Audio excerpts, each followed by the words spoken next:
What's up, guys? Before this video starts, I just wanted to point out that my voice sounds a little different here because when I recorded this, I was sick. So that's why my voice sounds a little different. Sorry about that. That's why I didn't record a story. I recorded a talkie kind of video instead. So I hope you still enjoy the video. Sorry for my voice, but I was sick during the time of recording. So I just wanted to make that clear before this video started. All right, hope you enjoy.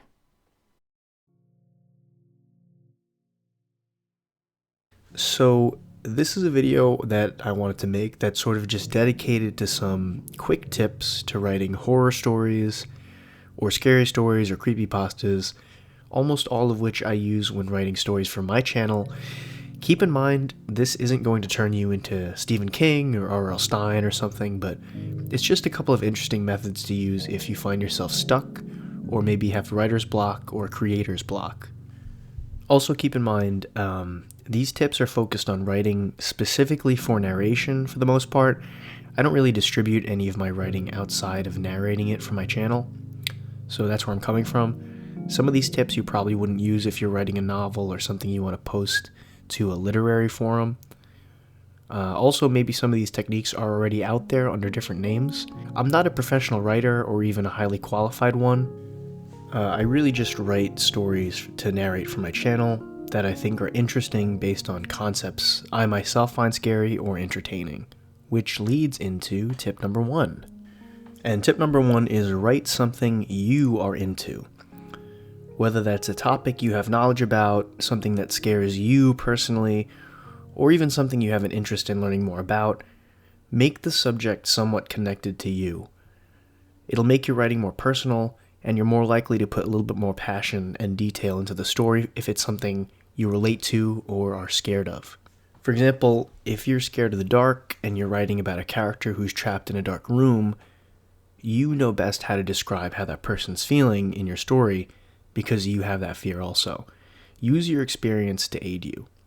And who knows, if you write about a fear, sometimes it helps you to overcome that fear if you put it in terms of writing or an external character. You could sort of get over that fear yourself. I guess that means I should be writing a lot of stories about spiders. Tip number 2, avoid superfluous details. Now, I know this might be a little controversial, but I really think that any writer would agree that quality of detail is more important than quantity of details, especially for narration. You could lose someone pretty quick if you start to add too many details that aren't relevant just to sort of pad a story. So keep the details concise and relevant to what's going on. There's another tip later on that sort of expands this point. Only use details that aid in painting the picture of the scene, the object, or the character in the listener's mind. So for an example, if you were describing a blanket, there wouldn't really be a point in describing every intricate fold, every thread, every fray, unless you were trying to use that tool to emphasize how much the blanket means to a certain character. So don't waste your details, especially in an audio format, because you can lose someone's attention fairly easily if you just start trying to pad your story with details that aren't really relevant to what's going on. Tip number 3, visualize what you are writing. Can you see the scene in your head? Can you see the character's face? Can you picture the creature or the monster? Can you visualize that scary room, that dark basement, that foggy swamp? Picturing these things in your head might help you better write in a way that conveys the same picture to your audience. A little exercise I like to do is picture my stories like a movie that's playing in my head. And then when I'm writing, I start out by just writing what I'm seeing. I just describe what's happening in that movie that's playing in my head. It kind of sounds crazy when I say it out loud, but it's a little bit simplistic, but sometimes it's a good starting point if you have an idea and don't quite know how to bring it to life. Just visualize it in your head and write down what you see. Tip number 4, this is specifically, again, for horror stories or scary stories or creepypastas. Scary doesn't have to mean gory. The scariest of stories aren't necessarily the gory ones. Sure, it's true, everyone's afraid of being hacked into little pieces by some machete-wielding maniac, but true fear comes from that slow burn, the creeping feeling that something isn't right, the looming dread of the unknown, the realization that things aren't what they appeared to be, that you might be in more danger than you thought, that you aren't as safe as you thought. That's where real fear comes from. Not necessarily blood and gore. The Twilight Zone captures this vibe perfectly, so even though it's a television series, study what makes those little vignettes so scary and try to implement that in your own stories. Tip number 5, know the Chekhov's gun concept and utilize it in your writing. So use the Chekhov's gun principle to elevate your writing. For those of you that don't know what it is defined as follows.